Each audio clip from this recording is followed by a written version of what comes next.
Sir आज सोलापूर विमानतळाचं पंतप्रधानांच्या हस्ते ऑनलाईन पद्धतीने उद्घाटन झालेलं आहे. काय सांगाल, कशा पद्धतीचा आपल्या भावना आहेत? आज माननीय पंतप्रधान साहेबांनी ऑनलाईन VC द्वारे इनॉग्रेट केलं आहे सोलापूर एअरपोर्ट. बरेच वर्षापासून सर्व सोलापूरचे नागरिकांचे खूप त्यांची इच्छा होती की सोलापूरमध्ये एअरपोर्ट सुरू झाली पाहिजे.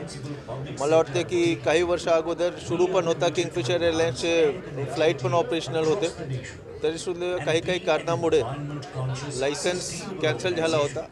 आम्हाला 23 सप्टेंबरला हे लायसन्स परत आम्हाला प्राप्त झाला. त्यामध्ये सर्वांनी खूप मदत केली आहे. माननीय महापालिका आयुक्त श्रीमती शीतल उगले मॅडम, त्यांनी जे 2 चिमणी होते ते त्यांना पाडणे खूप अवघड होते, तरीसुद्धा त्यांनी पाडले.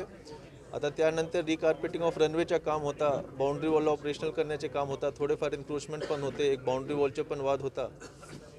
हा जो बिल्डिंग आहे, अरायवल डिपार्चरचा टर्मिनल आहे, तो पण पूर्णपणे रिनोव्हेट पण करायचे होता. तर सर्व एजन्सीजने त्यामध्ये खूप वेगाने खूप जलद गतीने काम केलं आहे.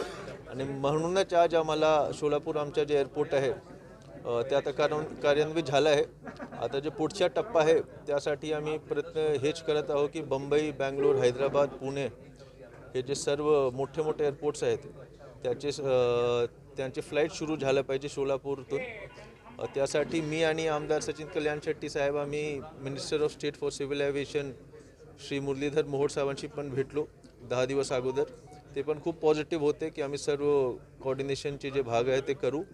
आणि मी हेच आशा व्यक्त करतो की हे सोलापूर जे एअरपोर्ट आहे ते आमच्या जिल्ह्याच्या प्रगतीमध्ये एक माइलस्टोन सारखं हे होईल. आणि हे केल्यामुळे आता आमच्याकडे टेक्स्टाईलच्या, गार्मेंट्सच्या मोठे इंडस्ट्रीज आहेत. इन्व्हेस्टमेंट इथे आणणे खूप आवश्यक आहे. जर आम्हाला रोजगार निर्मिती करायची तर इन्व्हेस्टमेंट आलं पाहिजे. त्यासाठी जे मोठे मोठे उद्योगपती आहेत त्यांच्यासाठी एअर कनेक्टिव्हिटी खूप महत्त्वपूर्ण आहे. कारण जे मोठे उद्योगपती आहेत ते ट्रेनपासून तर येणार नाही एअरपोर्ट सोलापूर. त्यासाठी बँगलोर, बॉम्बे, हैदराबाद हे जे 3 महत्त्वपूर्ण एअरपोर्ट्स आहेत त्यांच्यासोबत कनेक्टिव्हिटी झाली पाहिजे. यासाठी आम्ही पुढे प्रयत्न करू. सर एक्झॅक्टली आता जे टेक्निकल गोष्टी आहेत त्याच्यामध्ये विमानसेवा सुरू होण्यासाठी कोणत्या गोष्टी राहिलेल्या आहेत किंवा कंपन्यांशी काही करार आहे? आता जे लायसन्सच्या विषय आहे त्यामध्ये 2च महत्त्वपूर्ण टप्पे होते. BCAS एक बॉडी आहे, bureau of civil aviation security, त्यांची मान्यता मिळाली. त्यानंतर DGCA जे एपेक्स बॉडी असते त्यांची पण मान्यता मिळाली आहे. त्या म्हणूनच ही लायसन्स आम्हाला प्राप्त झाली आहे. आता फक्त वेगवेगळे एअरलाईन्स जे गव्हर्नमेंट ऑफ इंडियामध्ये सिव्हिल एव्हिएशन मिनिस्ट्री आहे ते उडान स्कीमच्या अंतर्गत वेगवेगळे एअरलाईन्सच्या सोबत त्यांचं बोलणं ऑलरेडी सुरू आहे. त्यामुळे त्यासाठीच मी मुरलीधर मोहोळ साहेबांशी आम्ही भेट घेतली होती, मी आणि आमदार सचिन कल्याण शेट्टी साहेब.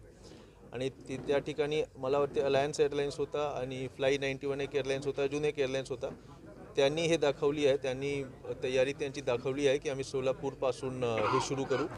मुंबई एअरपोर्टमध्ये स्लॉट मिळणे थोडे अवघड आहे, पण त्यासाठी पण माननीय उपमुख्यमंत्री फडणवीस सर आणि माननीय मुरलीधर मोहोळ साहेब ते प्रयत्नशील आहेत.